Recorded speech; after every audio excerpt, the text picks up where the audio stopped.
there is already a low Yi in the game. If Liquid goes for chip and low Yi, they would have some insane global pressure, yes, but they are also playing it into a real-world manipulation, which could be quite risky. And even worse, if RRQ decides to lock in the Tigreal again. Who said there are no shortcuts in life? Yeah, I was thinking the chip for RRQ Hoshi, because I do feel like there is a way to kind of match the low Yi and kind of accelerate the game, right? So we might just go back down to the Tigreal for RRQ then. Tigreal would work just fine. Cho is actually an option as well, hasn't been banned out. But yeah, Edok did a great job with it, got MVP in game 1. Why not go for it again? It's not broken, don't fix it, right? So the Gatot gets picked up, kind of saw that coming, so Hilda, this could still be a Hilda XP again. It's a very, very flexible pick. The question is, are they going to go Moskov again? I think Iritel is probably still a little bit better than Moskov overall. In terms of like directly dueling Hari. You can also go for the classic counter, which is a Lunox. That too, yeah. I mean, Beatrix is also a safe fallback. Carry, I'm surprised we haven't seen Carry yet, but looks like Moskov is the comfort pick here for UFTZ. They're gonna stick to it. That leaves RRQ Hoshi EXP lane for your final pick. Well, guess we have to wait for another day, potentially, to see that carry. And now we're left with the XP lane. What is left there? I mean, part of me was thinking something like CC is still good. CC, yeah, I was thinking of the CC. Benedetta? CC is still not. good. Nah, probably not. Edith is not too bad an option as well. Arlet? Oh, okay, CC. Yep, CC. Alright. I already say, they have Tigreal as an initiator already. I think CC is not quite as good as Phobius at opening up the team fight, but contributes a bit more DPS overall. So RQ Hoshi will still have lane priority, I think, in like every single lane on the map, which will allow them to play a bit more in control early game. It's also the same. I think the SOP is also like, if I can tie the Moskov to one of his teammates, he is dead, right? And the same applies for the Suyo.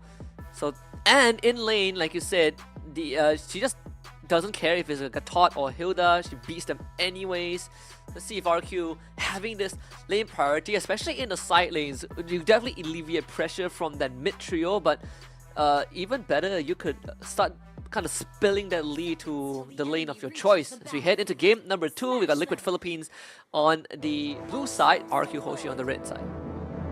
So far, on the first day of the challenge season here at the Snapdragon Pro Series, only the very first match of the day has gone all 3 games. That was between Lazy Esports and Blacklist International. The rest have been clean sweeps. And right now, RQ on track to recreate that, unless Team Liquid Philippines can switch things up and show us that they still have what it takes to stand on the global stage in a meta that has so far been a challenge to them. Almost felt like they were forsaken at one point. I'm looking to see if there's any off-tempo play, right? Because Kautiti is on the Suyo. A lot of pressure on the Sanford early on, but he doesn't take the Revitalize. So it's a sprint for the Hilda this game. So the approach is going to be a bit different. So he is intending to go for full rundown. I expect we'll see Sanford not really part of the initial fight and just looking for Toy most of the time, just to deny the Harif any space inside the team fight itself. Looking at the rest of the emblems here, I did see Master Assassin on Yuktizi actually. So that's an interesting choice, because even with it, I don't think he's really going to be able to win out against Toy in lane. There's the only other issue that might happen is Sanford, you want to go for full rundown. You even took the Wilderness Blessing and the agility or the Swift. So it's all about the movement speed, but he's still not able to kind of move out of lane first, right? I think that's something you want to capitalize.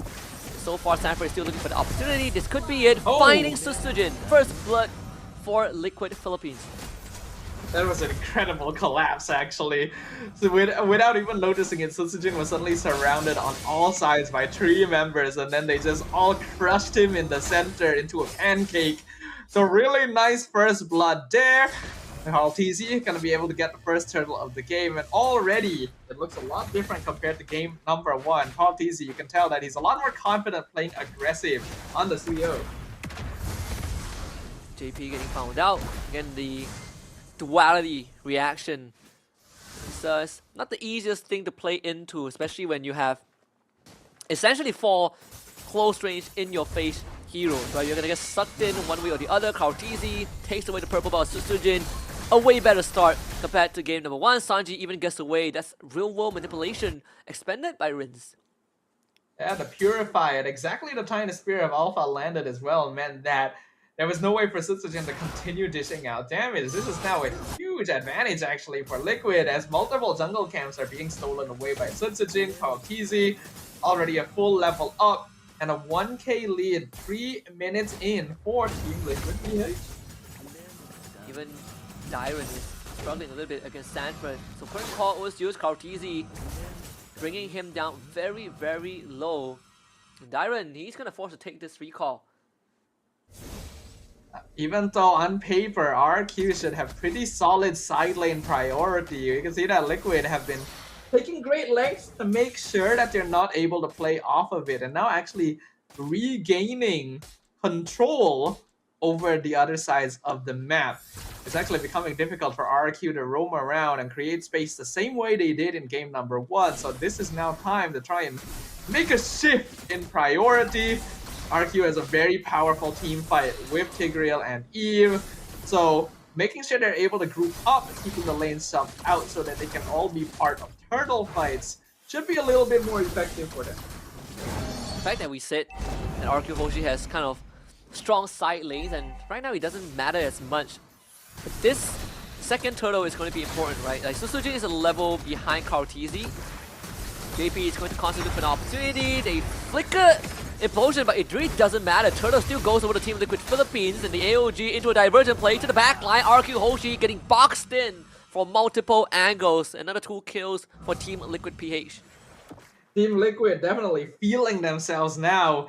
The flicker implosion, like you pointed out, onto TZ specifically to make sure that he couldn't retry, and he still was able to get it. The timing was just slightly off because the rest of Team Liquid was breathing down Sutsujin's neck.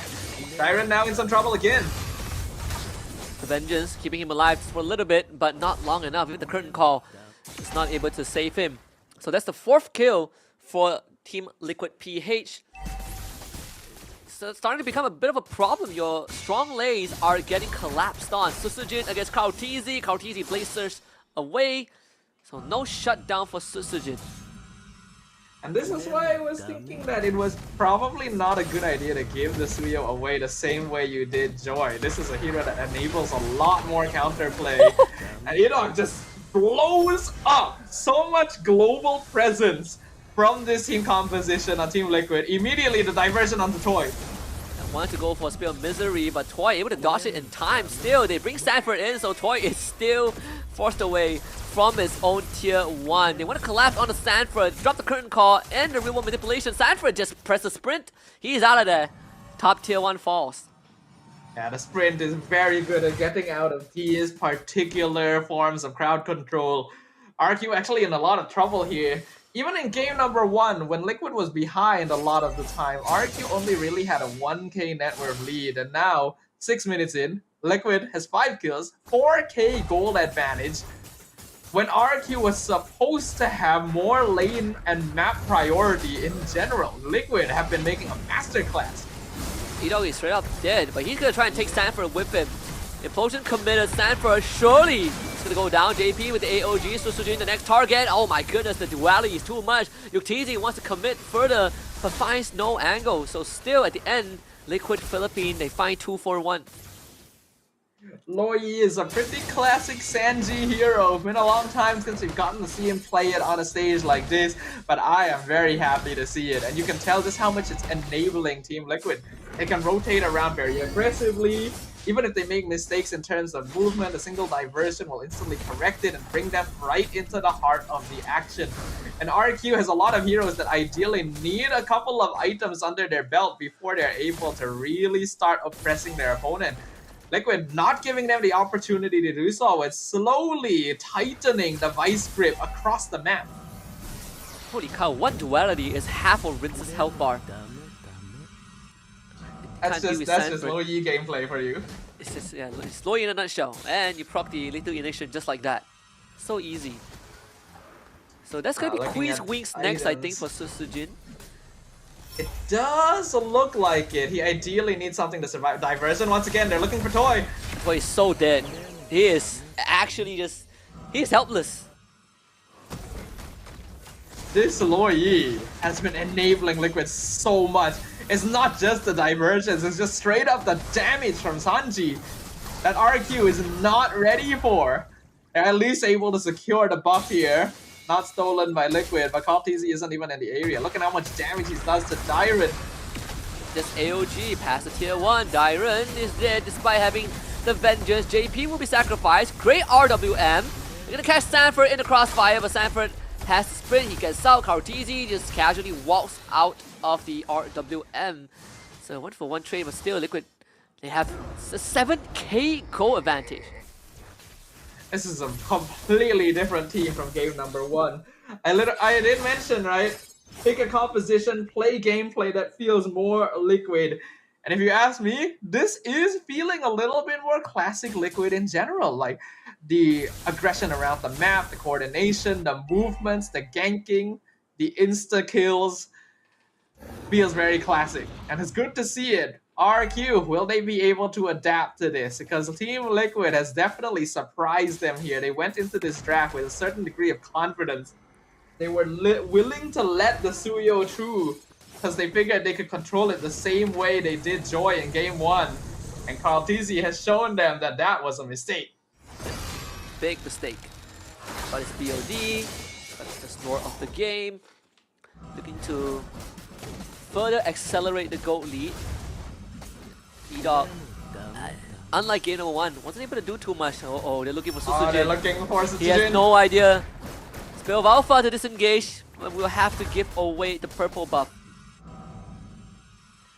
Sanji is so on top of things whenever he's playing low E. One of the first players to really show how aggressively diversion could be used on the Land of Dawn. And RRQ now on the receiving end of this. If we do end up going to a game number 3, I feel like this is a hero they have to respect somewhat alongside the Suyo, because Kaltizi does seem a bit more comfortable this time. First Lord of the game pushing up bottom lane shouldn't apply too much damage, but RRQ are really far behind in itemization. Feels like this game, if Liquid wins the next fight, this game probably just ends right then and there. RRQ Hoshi needs so much more time, for Rince and Toys, especially Rince, to even come close to a stage where he can start being a big threat. Yeah, this has been a very unexpected result. I actually was a fan of the draft here. Oh, Sujin trying to engage. Gets pinned to the wall, clears out the Lord in the process. I mean, all this considered pretty good defense, right? Basically resetting every single wave, so RRQ Hoshi still keeps all inhibs alive, but they are facing down a close to 10k goal advantage for Team Liquid Philippines. It's going to take a bit of a pause as we try to figure out what the issue was. But I mean, at this point, Liquid, they are just miles ahead of everyone else. Even the passive pierce damage from Yuktizi is straight out shredding the health bars of RRQ Hoshi. Yeah, this is a completely different performance here, and we did talk about how we wanted to see what Yuktizi was capable of. Well, looks like he has responded to our prayers. There is a nearly 10,000 gold difference between Team Liquid and RRQ Hoshi right now. And that is usually the point where it becomes impossible to make that comeback unless your opponent just makes a massive mistake, because unfortunately RRQ's lineup doesn't actually scale as well into the late game comparatively to Liquid.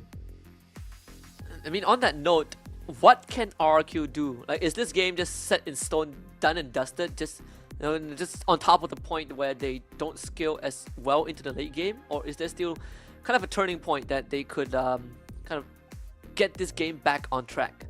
It's still definitely possible for them to get this game on track. Like, their team fight is good. Their base defense is going to be solid as well, since they do have the real-world manipulation to slow down a push. But I think EDOC is going to need to pull out some of that MVP from last game again.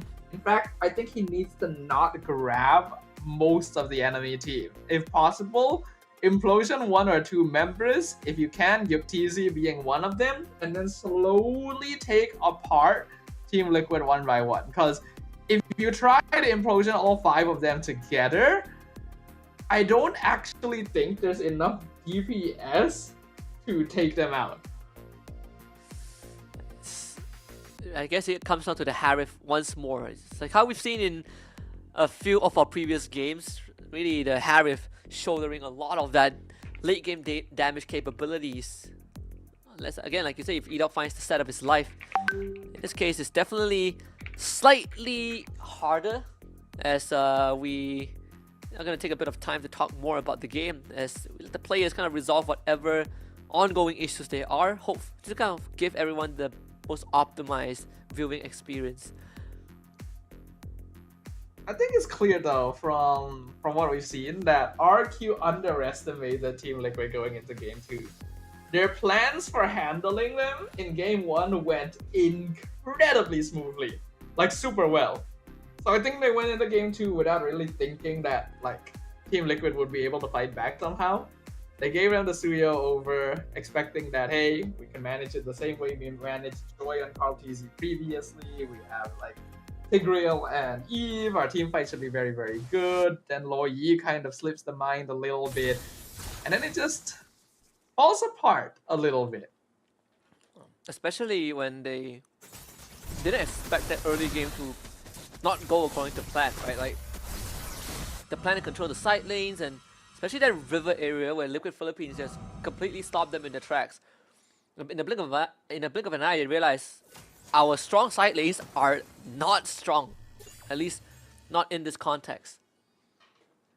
The side lanes were actually doing well in the beginning, but when they lost the mid lane prio off of Sanji's ridiculous yin-yang reaction damage, then that advantage started bleeding over to Team Liquid's side lanes, right? They were suddenly able to push more aggressively. RQ is not able to like force things as much or poke because they don't really have vision over where the rest of Team Liquid is going to be. And all of that slowly adds up over time to a point where, okay, E-Dog, that's Implosion. It's all about looking for Sanford. Ain't sprinting away out of this one. That's the pickoff that we need to see. And RRQ Hoshi, again, they buy some time for themselves. Without Sanford for another half a minute, Liquid Philippines, they're going to be down 1 member. But of course, RRQ Hoshi had to expend 3 ultimates and a flicker for that play. At the very least, it brought Toy up to his holy crystal timing. You're not going to get scouted. He's just getting blown up. Like this Tigreal does not feel like a tank at all. You gotta respect a fed Suyo. The amount of damage that this hero does when he has any sort of lead is a little bit ridiculous. So I like that RQ tried to push out when they were able to take out Sanford, but yeah, maybe a little bit more surgical with the way they're opening the map. So instead, Carl TZ gets the Lord once again. RQ can be forced into yet another defensive position. It felt a bit sloppy that E-Dog was so far ahead, but no one else was actively checking the map, right? Like, you would expect Rince to help out a little bit, but he wasn't in position to do so. Of course, RRQ Hoshi gonna be ready to give up at least an inhibitor. In this case, it would be the bottom one, as that's where the Lord will spawn. Yeah, the best case scenario for RQ is that they only lose that one singular inhibitor, but the waves are being pushed up quite heavily by Team Liquid. Surprisingly, not that well synced. So there may be a way for RQ to keep their other 2 towers alive if all goes according to plan. But Lord is coming in now. Let's see how much damage Liquid can do. That's the first inhibitor down. That one is expected. But yeah, I mean, the stagger wave actually keeping RRQ Hoshi's other inhibitors alive. Toy almost a one-shotted. Has to immediately go home. And with the fact that most of RRQ Hoshi heroes wants to be up close and personal, it's not that hard to get the duality stacks. And be careful though, Edog, another flicker into RWM implosion. That's the combo that RRQ Hoshi needed. They only find JP, and that's just immortality. All that effort to find 0 kills and losing 2 of your own. That has to hurt. That was like such a good engagement, but a 10k net worth difference is nothing to scoff at. If it was any closer, it would have been a huge catch. But here comes the diversion right into the base. Right, the side, they want them an inhibitor and they will get it. It's all about zoning out RRQ Hoshi. Curtain call ties out UTZ and Sanford, but no follow-up from RRQ Hoshi. The Dire even forced to use his vengeance. So Liquid Philippines walks away with a couple of kills and 2 inhibitors. All things considered, I think RRQ did the best they could in terms of that base defense, considering the deficit that they are playing at. Looking at the items, TZ is already maxed out, just got that Sea Halberd to finish things off. TZ also full on items, Immortality completed on JP, that's what kept him alive previously, even a Winter Crown on Sanford because he knows he's going to be the most vulnerable. Only Toy can really match up in terms of gold right now, and he does have Holy Crystal and Divine Glaive, so his damage is respectable, but by himself is not enough to threaten Team Liquid. Yeah, I mean, for UTZ, he's already maxed out. Toy still has 1 more slot for his items. Happy birthday, MLBB! It's gonna be a bit of a headache. The 3rd Lord is spawning. This could be the end game for Liquid Philippines if RRQ Hoshi can't find a way to remedy this. But it seems like they're not gonna even contest this. This is gonna give it away. It's all about the base defense. Yeah, honestly, I think playing for the base defense is a much smarter idea coming in from RRQ here. Diversion not gonna be taken.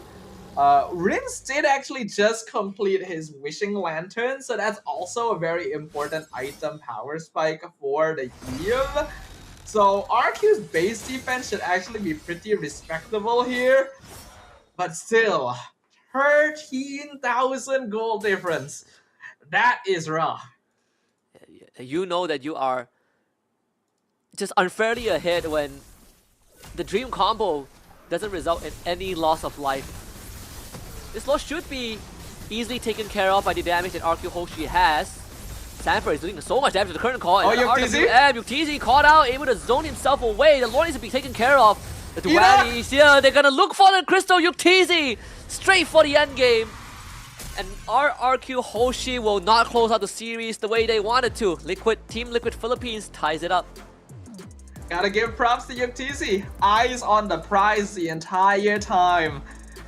RQ was trying to stop him from hitting Crystal, but the Lord was already on top of it, and it was a very slow but steady encroachment onto the base of RRQ that left them with no chance to really defend because they had already taken so much damage before, not to mention the 13,000 gold deficit.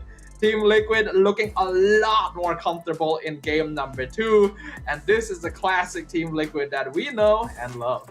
That and the Malefic Gun on top, right? The extra attack range actually allow UTZ to be in a safer position, slightly further away from the usual threats that he would face. But again, even when you look at the members of the side of RRQ Hoshi, Rins deathless the whole game. A Toy only died once, and it was towards the very end before the crystal blew up.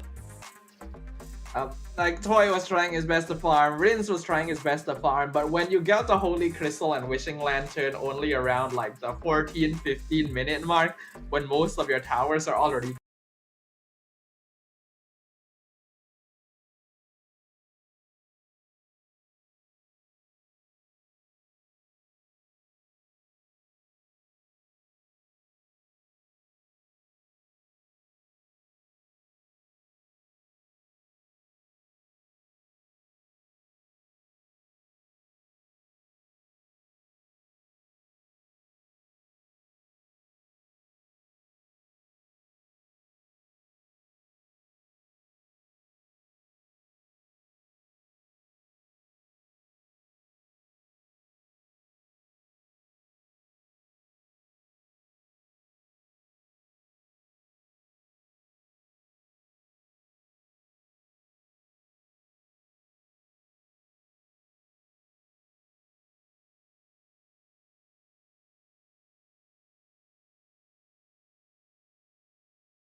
It is finally time for the final game of day one here at the Snapdragon Pro Series MLBB Challenge season.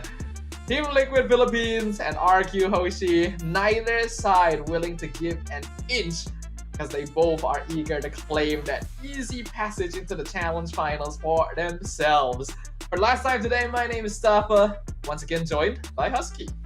Yeah, and it's gonna be interesting, of course. Right now, RQ Hoshi and Team Liquid Philippines, two of the, I would say the biggest teams aside from Onyx Philippines today. Right, this series is probably the closest one, other than Lazy Esports against Blacklist International. RQ Hoshi definitely showed a bit of that that confidence that was quickly shut down by Team Liquid PH.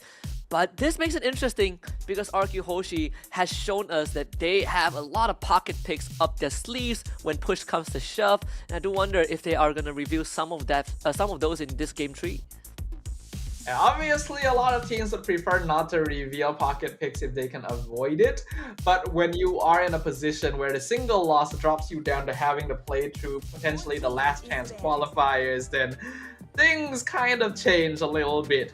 But now, the draft for game number 3. Sir, Team Liquid going to be on blue side once again. RRQ still remaining on red. They want to try and force Carl TZ onto Joy again, I think. I think there is a chance. Even the Hilda, right? They banned it out, which actually caused plenty of problems. And again, I felt like going into game 2, the approach was different with Sanford on this Hilda, and I thought that RQ Hoshi had it under control, but once that fell apart, this Hilda was just all over the entire map. And for the third time in a row, both teams remained on the same side. So the priorities are set pretty clear. RQ Hoshi, they want that gotcha pick opportunity on the red side. Looks like Team Liquid taking a very long time with this final ban here. They know how it affected them in game number 1. And it looks like they will go ahead and hand out the Eve. So this gives RRQ the opportunity to go back to the Suyo ban here to maybe force out a Joy on Team Liquid. They banned the Jushin instead, and I think this makes a lot more sense. Like you have to ban the Jushin. So this should be another Suyo Joy matchup. Liquid should probably go Suyo. I think so too. Then the question becomes, does Sujin play the Joy? No one can resist. I have a so. feeling. Oh wait, no. Both go through. That does make sense because RQ will have no reason to lock in both, right? So Liquid is just basically passing the hot potato back to RQ and telling them, okay, you guys can choose instead. We'll just grab whatever you don't go for and lock in Granger while we still can. But Granger is also kind of countered by Iritel. Even Harif doesn't do too badly into it, so I wonder if it's worth passing up the prio pick on Suyo and Joy in exchange. I think on top of that is also, I was about to say, like the Loi getting picked up, because a part of me was thinking, what if they just put Susujin back on that alpha, right? We've seen like certain examples where in a long series, they put Susujin on the same setters every single time, but clearly they will switch it up a little bit. Suyo goes over to Carl TZ, and we get the Lucas for Sanford. So it's a complete switch up on how RQ Hoshi wants to approach this game 3. Sanford had a really tough time on the Lucas in game number 1 though, oftentimes just instantly bursted down by RRQ before he could really do too much in the team fight. So I'm eager to see whether they'll be able to switch up their lineup a little bit to set things up a little more easily for their EXP laner. RRQ now have the I do think they should go Iritel personally. It just feels like the hero that would be the most contested in the second phase bans. Funny enough, it's not worthy enough to get, the Iritel isn't worthy enough to get banned out consistently. It always kind of falls through most of the time. But this Edok Tigreal showed very early for RQ Hoshi. I don't really feel like they needed to lock this in so early. EDOC still has deeper pockets than this, and if they're worried about Liquid like picking it, they can just ban it out themselves. I still personally feel like going for the goal laner would have been a more solid option, but it's like RRQ wants to go for a bit of a comfort pick at themselves, and well, if you diverge the Tigreal into the backline, that can be pretty dangerous too. That's true. I do wonder what's the thought process for RRQ Hoshi, right? And this one I kind of want to draw a bit of reference to kind of a conversation I had with Arashi. Like EDOC is a big playmaker. Obviously, Tigreal falls into that category, but you also have the Belleric, which we saw. We have the Ruby and the Arlet, which of course we won't have the chance to see today on him. But I feel like it's something that they can consider down the road if they want to kind of bring back that version of EDOC. So we'll see. I mean, this Tigreal for me feels a bit too early, and if you're Liquid PH, now you have a way to kind of play around it. I am a little sad that we don't get to see Ruby anymore. There was a time where got to see it a lot. I'm a fan of the hero, one of my favorites, so it's a bit sad to no longer have her around, but it's obvious that she no longer offers the durability that a frontliner really needs in this current meta, despite the amount of CC that she provides. So it is understandable why we don't get to see too much of those types of heroes anymore. And yep, the Irritel will get banned out by Liquid alongside the Moskov. Basically, we're going to be seeing Liquid force RRQ back onto that Harif again. Let's see if they go for it. Yeah, no Moskov, no Irritel. Feels like a Harif game once more. We've been just cycling between like what, 4 or 5 heroes in the gold lane. If we take the Claude out, it's probably just 4. It's a pretty honest and straightforward draft so far by RRQ. I think, do you just go straight for your XP lane now? Oh yeah, there it is. The Tamus. I mean, talk about Tamus to directly duel Lucas. Yeah, talk about man fighting, right? Like you want to fight me head on? Let's see who is the scarier beast. Belleric goes over to JP this game, and they pick up the Vexana to close out the draft. The Joy counter right there, and Vexana definitely respectable here as well. Actually not too bad at dealing with Joy if you can get that Terrify out in time. Now, the gold lane for RRQ, going to have a bit of a tough time here. Belleric counters a lot of your basic marksmen.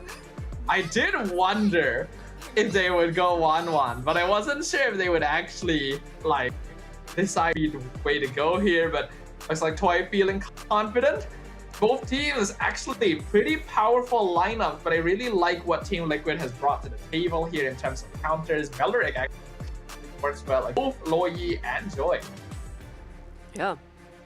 I want to get your opinion on this, because the way I'm seeing it is direct confrontation feels like you're running straight into a Belleric Venus flytrap, but maybe RRQ will be looking a lot more to use this Loyi to get EDOC into off angles to kind of give them the advantage in these fights instead of running straight into Liquid. It is definitely possible, because in game 1, the success factor from EDOC's Tigreal off of Dyran's Phobius. Tamus, not quite as effective, but still fulfills a similar role, so it could be a good way for them to just split the fight in half. And since you have Toy on a 1-1, Implosion sets up really easily for the crossbow of Tang. Just keep them all in place, breaks the weakness points fairly quickly. Game number 3, once more both teams are going to be on the same side that they have been in the entire series. RRQ Hoshi red side, TLP Page on the blue. They're starting on just a mirrored jungling this time. Both junglers starting on the orange side, but Kartizi is going to try and hit that early tree by claiming the entire bot side. JP with the Revitalize going to heal up off of his passive as well. One of the few annoying things about dealing with the Belleric, like these damage is one. It feels like one of the few front lines that you really want to punish, but he punishes you instead. Well, it is like you trying to punch a tree, right? It's not usually going to work too well. Dyran also having a tough time here. I've never really seen the Tamus versus Lucas matchup since the hero is still so new. I thought it would be fairly even, but looks like Lucas's early game damage is just a really hard handle. Oh, they're gonna find JP without Revitalize. This is first blood over to Rins. And that's the start you want as RRQ Hoshi. I think Liquid Philippines, they saw Dyron take that recall, they want to make that early move, but sadly, when you have a Luo Yi, it is just so hard to walk past her. Unfortunately for Dyron though, he came back to lane a little bit too late to catch that second EXP minion, so he's gonna be half a level behind Sanford for most of the game now without lane priority. And makes it a bit more difficult for RQ to roam around the map because this Lucas is always going to be around, potentially causing havoc. The first turtle spawning top side. So Carl, he did start on the orange buff, so they're both going to be at the same level. So Sujin waiting for the electrifying beast, will be forced to unleash it very early on. Kartizi takes the turtle away. The shockwave from Sanford not enough to take down Susujin, but Dyron, he's left to his own devices as Rince will escort the rest of his teammates out. I think Tamas is in a really tough spot right now. The fact that he blew up so quickly with vengeance is not a good sign, actually. Like, you ideally want to be able to hold them for a lot longer. And Team Liquid already building up that initial lead. The XP lane is just completely gone at this point, even pulling in Sanji to continue making sure Dyron cannot play the game. Man, even forcing his ult out. So this has just gone from bad to worse. First of all, he hits level 4 late after he died, comes back to lane, gets forced to use his ultimate instantly. They do force Revitalize out of Sanford in the mid side, so that is something that, you know, at least you kind of make it even a little bit. Rinse having the diversion. They want to go for Sanford. Interception. Sanford did not see this coming. Into an implosion straight. Sanford flash stab to try to get away. Heal up with the combo, but it's not enough. Dyron gets revenge. That was beautiful timing. Rince knew exactly when Sanford would be reaching the tri-bush there. And that helps a lot. It was very necessary for Dyron to get some existence at this point. Otherwise, the Tamas just falls into obscurity too early. And that is something that RRQ cannot afford. Net worth difference, honestly, not that big at this point. But Kartizi is still in quite a powerful state.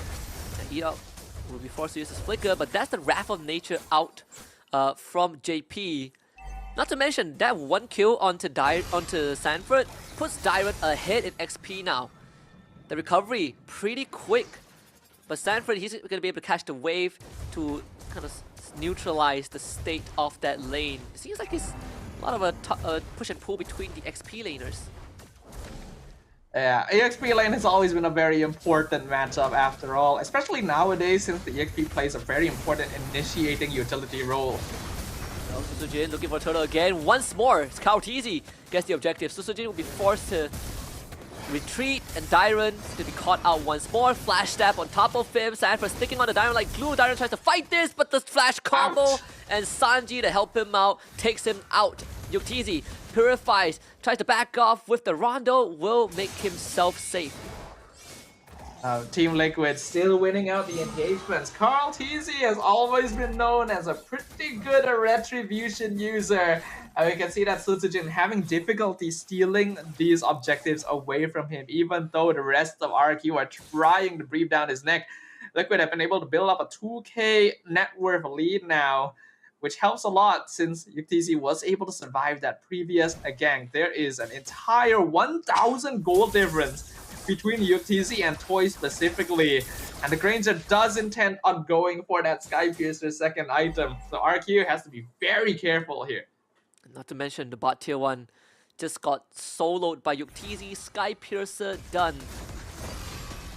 Liquid, it definitely accelerated their power spike a little bit. And Dyron is going to be forced to share the wave with Rince. That means it frees out Sanford topside.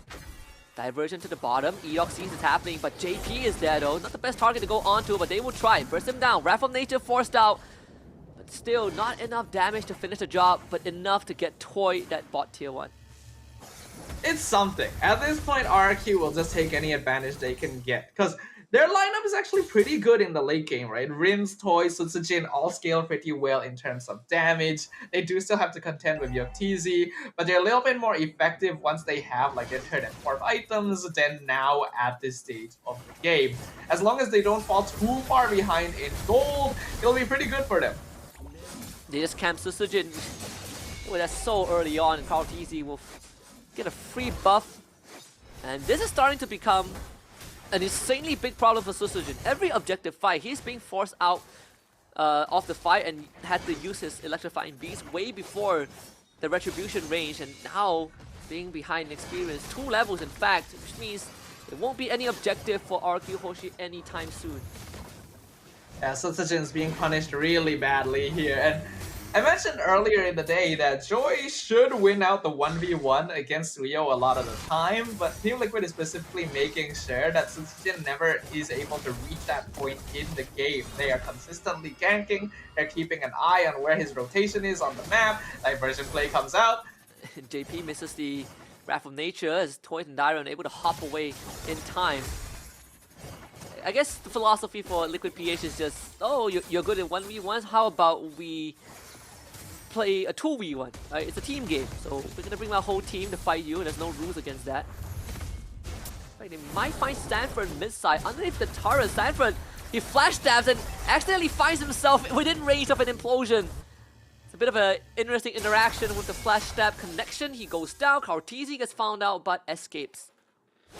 A good combo in the mid lane to finally get another kill onto Sanford there, but Karl'Tezi is the true threat at this point there. He's ahead of Susujin in farm, in terms of EXP. Liquid is specifically funneling a lot of space and money into him.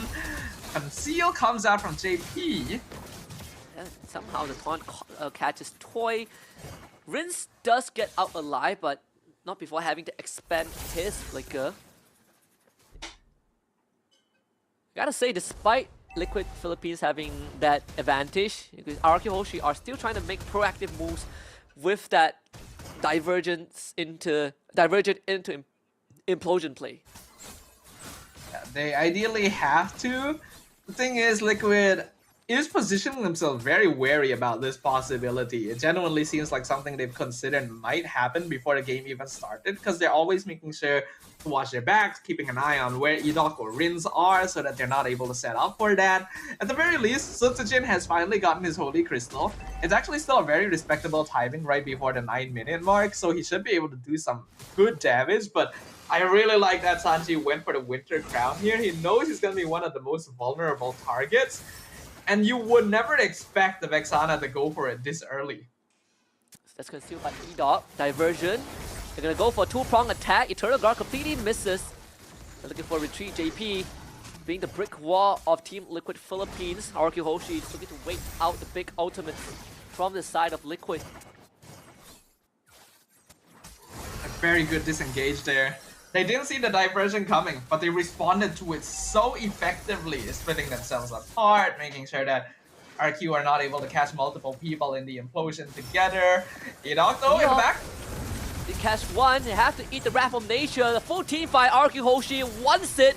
They gotta watch out for Toy though. This 1-1 is a threat, and they probably don't even need him in the fight because Susujin has just mowed down Team Liquid Philippines. It's a maniac for the Mercenary and a wipeout for RRQ Hoshi. Susujin has been bullied for a while this game, not even being allowed to play in his own jungle, and finally finds the space he needs, even a diversion, to send Dyron to the bot lane to stop that wave being pushed out. The implosion, Sacred Hammer push onto Karl'Tezi, even though it was cancelled out by the Wrath of Dryad, set up RQ in a perfect position for Rins to just pelt them with the yin-yang reactions from behind, and Susujin to delay his entry with the electrifying beats to do maximum AoE damage across the entirety of Team Liquid. They need to be able to set up more fights like this. It's difficult to do so now that Liquid has seen it once, but it is finally the momentum that RRQ has needed in the mid-game. Not to mention that Toy wasn't even fully involved in the fight, right? It was mostly Susujin and the rest of RRQ Hoshi. Toy was just hopping behind, waiting for the cleanup moment and realizing that he doesn't even need to participate because Susujin did most of the work. And the diversion play, Liquid Philippines, they know. And there's going to be some movements in that bush. Yeah, Karl'Tezi checks it and it confirms the suspicion. Now it's all about whether they can deal damage to the inhibitors. Lord pushing in mid. It's only the first Lord, so it's not going to crash in. Inhibitor doesn't actually end up taking too much damage. But the final tier 2 will fall for RRQ in the bot lane. They now have a 5k gold lead thanks to that previous wipeout. And this is where Sutsujin really becomes a threat. This Joy has reached his 4th item power spike. And Team Liquid actually doesn't have all that much CC against it. They really have to save the Wrath of Gaia now. Even then, it's not a be-all end-all solution, right? Like Sutsujin could still maneuver around it if he's just aware. You might not get crowd control immunity, but you certainly can remove crowd control with electrifying beats. Ritz will be forced to flicker, but they find another kill onto JP, and Sanford ain't getting out of that. Sacred Beast slain. 2 more kills for RRQ Hoshi. Oh boy, like we mentioned, right, Sutsujin's damage is really high now, and Edok is, again, being put in a position where he can comfortably save his implosion to catch Liquid on the disengage. He was able to find Sanford and JP there, and even when the Wrath of Dryad came out, the electrifying beats just did so much damage. Edok's not done yet, even using the concealed toy. He's going to be showing a lot more presence. Extra aura points as RRQ Hoshi takes out 2 inhibitors in a blink of an eye. And this game has completely fallen out of the hands of Team Liquid PH. It's not impossible for them to reverse this, but they're definitely playing on the back foot now. I don't think Yuktisi has reached the point where he has enough stacks on the Granger to really just continuously pelt RRQ from afar. And that lack of vision makes it a little bit more difficult for them to play around this diversion. Toy also hasn't actually been part of too many of these teamfights. We haven't seen the crossbow of Tang being set up on top of the implosion yet. So RQ is still saving that as a final secret weapon. Wow, a solo implosion on a JP. They have the damage to break him. Even with the Wrath of Dry, it ain't enough. Look at Sutsujin, just a mercenary again, just steps on Yuktisi and kills him. Sanji goes down, Sutsujin item swaps into the immortality. The Lucas from Sanford. Just enough to take down Sutsujin, but his whole team has fallen. Kartizi left alone to defend the kingdom. But the true kings of kings are here. They not just want to defend their own, but they want to take what belongs to Team Liquid Philippines, and RRQ Hoshi advances to the next stage and takes out the LPH. The kingdom ascends once again as Team Liquid are not quite able to close things out. That's gonna drop them into the lower bracket where they'll face off against RSG Singapore. And the next time we witness RRQ Hoshi, they will be facing Alter Ego. It's gonna be an ID matchup in this Group B upper bracket, but also a PH matchup in the Group A upper bracket.